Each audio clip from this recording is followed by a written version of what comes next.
All right, so it is just 6 p.m. and we're going to call to order the July 6th Placerville Planning Commission meeting. If everyone can stand and join me for the pledge, please. I pledge allegiance to the flag of the United States of America and to the republic for which it stands, one nation, under God, indivisible, with liberty and justice for all. Okay, thank you. You can go ahead and call roll, Mr. Painter. Yes. Vice Chair Gottberg. Here. Chair Lepper. Here. Member list. Here. Okay. So to note, Commissioner Keeney is not with us tonight. Okay, so next we're going to go ahead and approve our consent calendar, which is the agenda for tonight as well as the regular meeting minutes. Do any commissioners have any changes to the agenda or the minutes from last meeting? Move to adopt.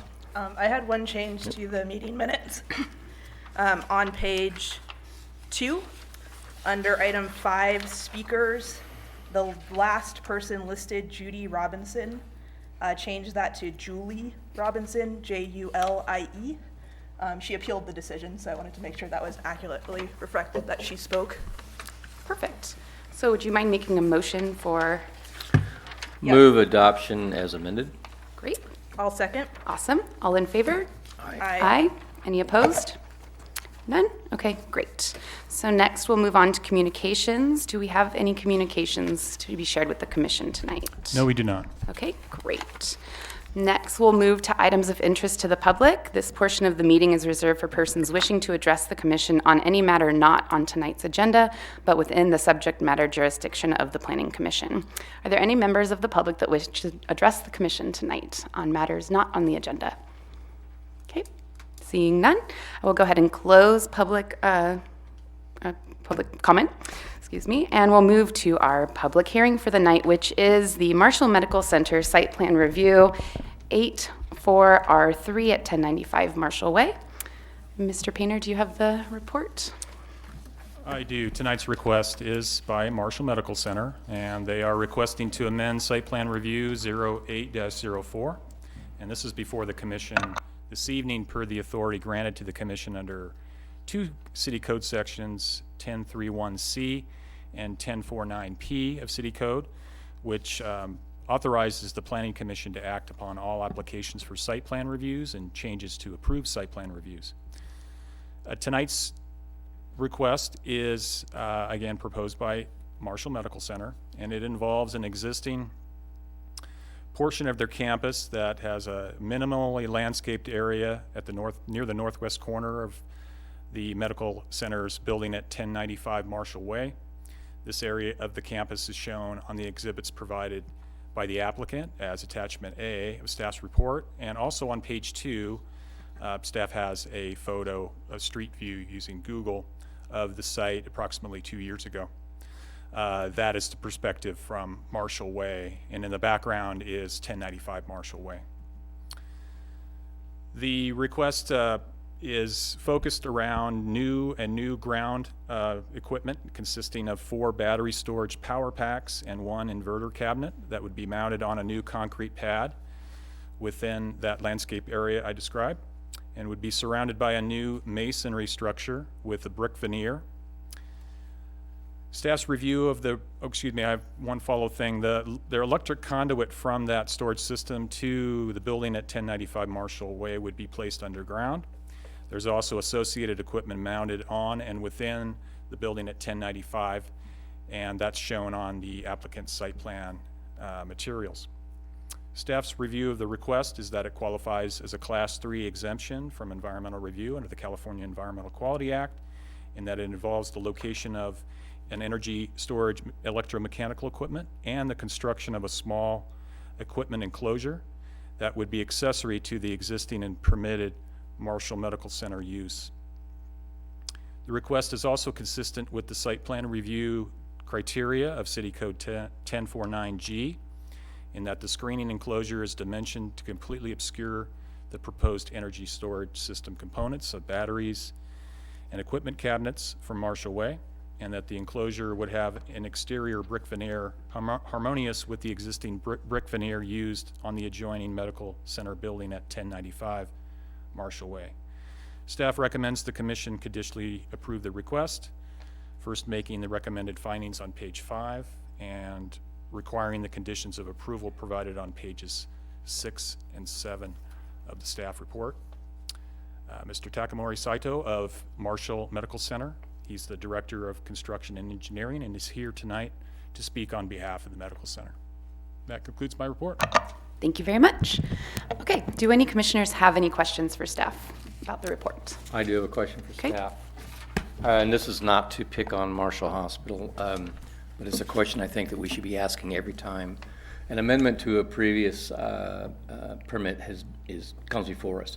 So to staff's knowledge, have all of the conditions that were associated with SPRO 8-04 been met? Yes. Okay, great, thank you. I just think it's something we should be asking. Absolutely. Thank you. Any other commissioners have questions about the report? No? Okay, good. So at this time, we can go ahead and let the applicant speak. You can approach the podium if you have any sort of presentation you'd like to give. Yeah, my name's Takamori Saito, or TAC for short, and I'm at Marshall Medical Center as the Director of Construction and Engineering. And I think your report pretty well covers the request. We've been working with Tesla on this solution that will help us with our backup power. That particular building doesn't have backup generation, so with this battery solution, it gives us a little what would you call extra time if the power goes out through a planned public safety power shutdown or other interruptions. It also will help us with some of our electrical use during peak times. So that's kind of our goal for this project. So I'll entertain any questions you have. Great, thank you very much. Do any commissioners have any questions for the applicant? I just had one. I was wondering, in looking at the plans with the construction of that structure, where the sort of stormwater runoff from precipitation events would run or end up? Don't have an answer to that. Okay. Yeah. Okay. Any other questions for the applicant? No. Okay. So thank you very much. Thank you. At this time, I will go ahead and open this public hearing for public comment for any individuals who would like to address the commission on this matter. Would anyone like to speak? Okay, seeing none, I will go ahead and close the public comment portion and return the matter to commissioners for discussion and decision. Thank you. Anyone have any thoughts, motion? I'm just going to ask the same question to staff, if you happen to know what impact that would have on stormwater runoff. There's a storm drain to the right, but it looks like it's on the other side of the sidewalk.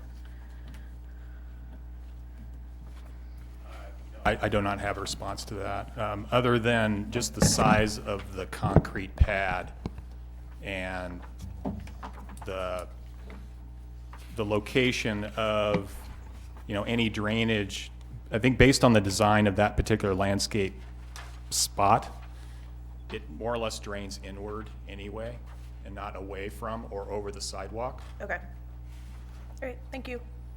Not that it could be construed as a detention basin, but I think it's formed so that the water is retained because there is some landscaping that's there. There, yep. Yeah. Does that sufficiently answer your question? Yeah, that's the only question I had. Okay. Do any other commissioners have any thoughts or questions? No? Okay. Would anyone like to make a motion on the project? Want to give it a try, Nicole?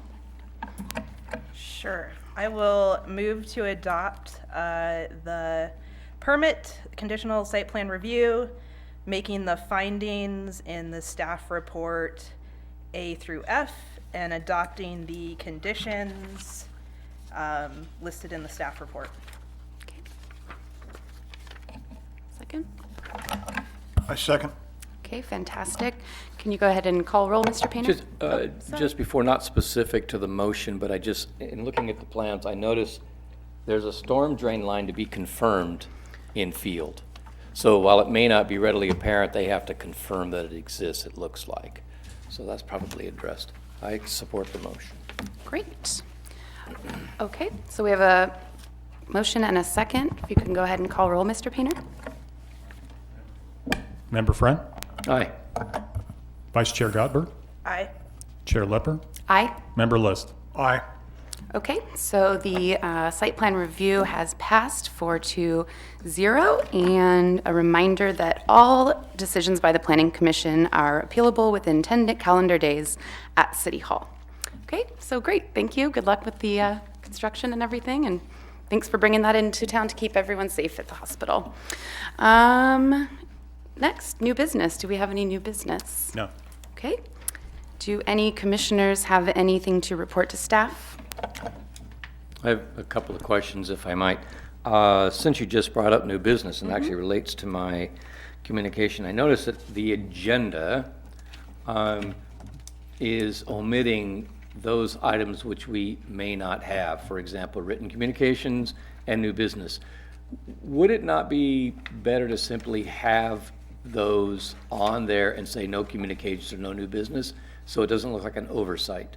And I'm not sure if the bylaws are specific to that and require us to do that. I'm not saying they do, I'm just wondering. It just seems to me as a matter of form, that's probably how we should do it. Okay, yeah, fair enough. I guess I was using my editorial license as the preparer of the agenda.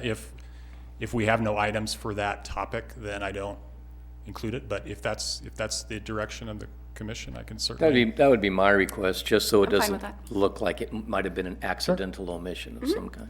Makes it easy to flow along anyway. Yeah. Yeah, then the other thing I wanted to ask staff about, and this came up some years ago to this body, under the Housing and Urban Development Federal Agency. And there was discussion back then about the possibility of federally imposed, or I'll say extorted, since they withhold grant dollars in order to affect the change, compelling local government, cities, to change their zoning laws. And that has come up again. There's a number of stories in the press about communities have been faced with this. So the elimination of single-family zoning. And I'm asking staff if that has come up at all in discussions within the last 6 months or so. And I believe it is in the current infrastructure bill.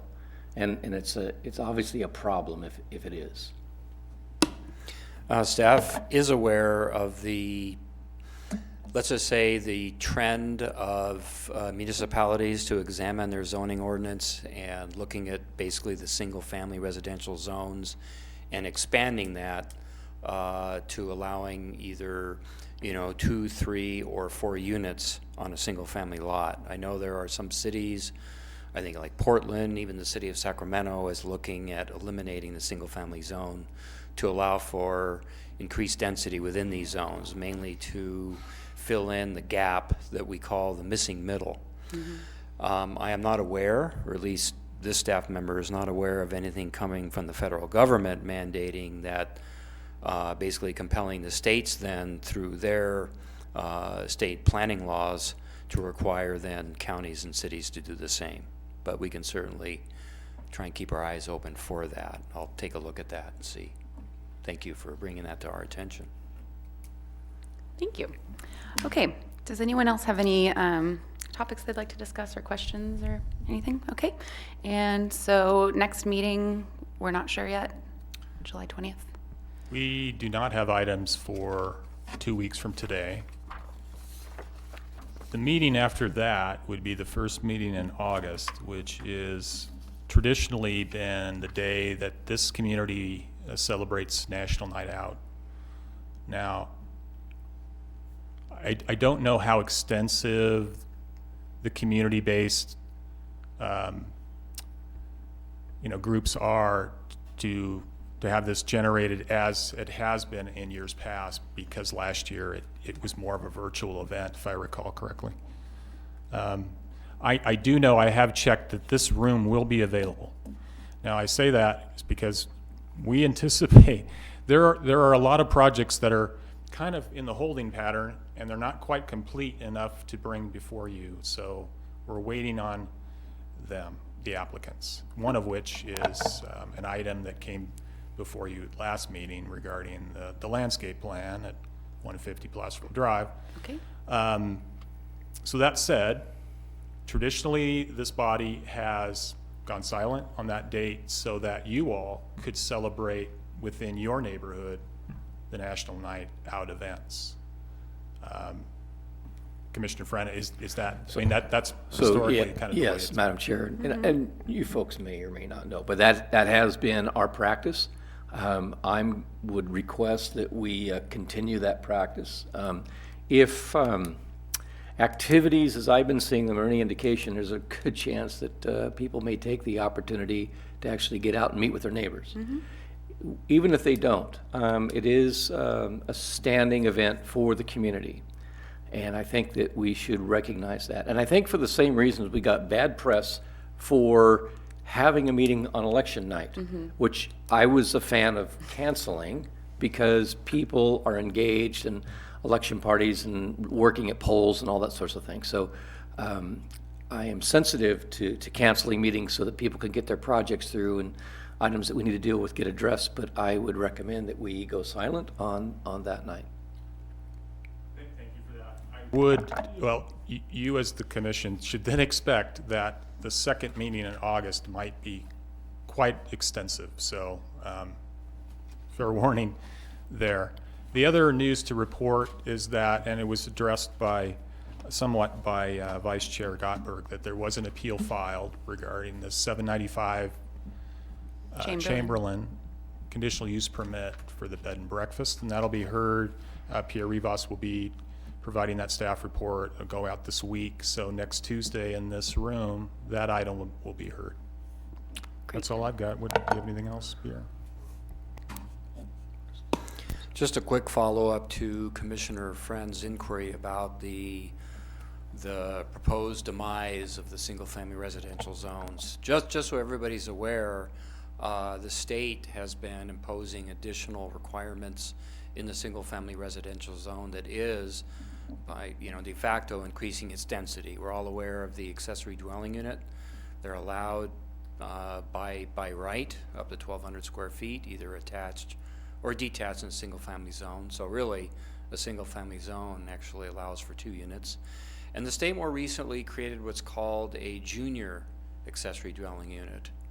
And the junior ADU could be within an existing dwelling unit, and it may or may not require using the kitchen that's already within the single-family home. So you could actually carve out some square footage out of an existing single-family home, put another kitchen in it, and you've got another unit. So that could actually be a third dwelling unit within the single-family zone. Just wanted to bring that to your attention. So I know there's a push to go for 4 out there. It's creeping in. Yeah. Quadruplexes. I had one other question for staff. Have we heard anything from the applicant regarding the landscaping plan? I think it's the gasoline station at the corner of Placerville Drive, right there by the fairgrounds. They've been a no-show, and we pushed their project back. We were unhappy. Have we heard anything from them? I think you said they're coming, right? I'm waiting for that document, Yeah. but I did have a email communication with the business owner of the quick serve. He was anticipating, or he would have liked to have submitted the plan by the end of last week, which is the artificial deadline I gave him in order to adequately provide you information on, not on tonight's meeting, because it would have been impossible from a noticing perspective, but potentially that would have been heard on 2 weeks from tonight. But he did not meet the deadline. That information did not come forward. I did give him, per the direction of the commission, I gave him dates in which the commission does meet, and the expectation of the information I would need prior to that meeting in order to not only notice, but have staff an opportunity to evaluate what's been submitted, and then of course get it out to you. So he's aware of the final date, which is I think the 12th or 13th of September, and he's aware of the other dates. So that's the update I have for you on that. He did claim and state that his intention is to come to the meeting, answer all the questions for both the U-Haul conditional use permit and to address any questions about the landscape plan. Okay, great, thank you. Okay, so unless there's any other questions, then we'll just keep us notified about the future meetings, and we will go ahead and adjourn the July 6th meeting at 6:20 PM.